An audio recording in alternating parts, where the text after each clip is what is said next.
You know that I've been reading psychology lately, and I was kind of on the fence about it when I first started, but remember that part I read you?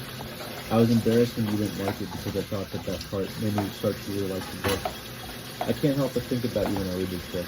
I can't really say why, and if I tried to say why, I would probably be wrong or embarrass myself again because I don't really know what the book is about, except something to do with multiple lives, and the people we do and don't live with, the ghosts of our actions and premature deaths of our unactions. Neither of us has been alive for long enough to know what that really means. But here's another part in the book. And I walked past the playground and started the hill on the other side, carefully step by step up to the hilltop, and there are no footprints on the path there. I am leaving my own new footprint in the new snow, and then I stop, turn around, and look at them still standing there holding hands, and I think it's strange that they're so occupied with each other, that they don't notice me. They only have eyes for each other, but if they did notice me, wouldn't they be scared, or maybe they'd feel embarrassed, or maybe they wouldn't care about me being there at all. I think, and I see them let go of each other's hands, and he lies down in the snow, and he does what she did faster with sharper movements, like she's rushing to get it done almost, and she says no, not like that. And he stops, and she says now it's her turn, and she wants to make a third snow angel, because it's better with 3 angels than 2, she says. And then he too lies stiff in his snow angel, with feet together, arms at his sides, wide open eyes, and an open mouth.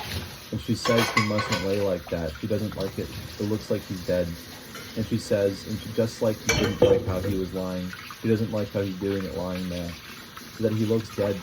She says, so he needs to get up, and she says, and she stands up, and then she again says she wants to make another snow angel, she says. And he goes over to her, and they are standing there looking at 2 snow angels lying there, so pretty next to each other. One of the angels practically touching the other one with its wings. But just practically. Just almost. Or maybe not just almost. I was gonna quote more, but it's so goddamn exhausting. Anyway, I still like the book. It really makes me believe in something. Again, I don't know what yet. Remember when it rained so much that Peter told us not to come into work? I don't even remember what we did that day. I remember the snow day though. Can you imagine if we had to work that day? Actually, we probably still would have had fun. I think that's why I miss New York so much. I missed it because snow still reminds me of things being canceled, or delayed, or stalled, or frozen. It's the closest we'll get to time travel. I'm going through the Wikipedia page of events that occurred on September 24th, 1568. Spanish naval forces defeat English fleet under the command of John Hawkins at the Battle of San Juan de Ulua near Veracruz. Year 15, Vitellius, the Roman emperor, is born. Also Nicholas Cruz, the Parkland shooter. And so many soccer players, it's ridiculous. And F. Scott Fitzgerald. 1418, Anne of Cyprus, the possible Duchess of Savoy, is born. I just thought that last one was kind of funny. Dr. Seuss and Pharaoh Sanders and a couple thousand people in 2015 on a Hajj died. The original idea I had for this video was to make a cake and then blow it up, or douse it in gasoline and burn it, or shoot it with Brian's gun. I thought that would be romantic, like I was going to deprive myself of the cake because you weren't here to enjoy it with me. Like what love is the destruction of everything except the object of love.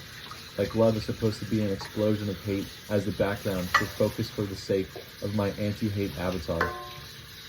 I thought that was fucking inspired. Richard and Renee got back from dinner while I was making the cake, and I told them what my plan was, and they really didn't like it, mostly because they wanted to eat the cake I was making. I thought about it. Maybe a video of me shooting a cake would make you laugh, but it wouldn't really mean anything.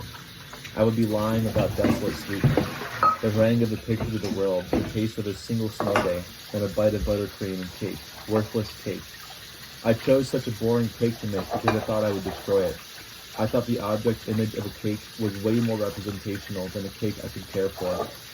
In truth, I didn't care about this cake. I could take it or leave it. I was preparing just hours earlier for its total destruction. I wanted to show that I'm wild and passionate without reason. But really, I'm just lonely, sad, angry, steeped, and most of all stuck inside of a snow angel.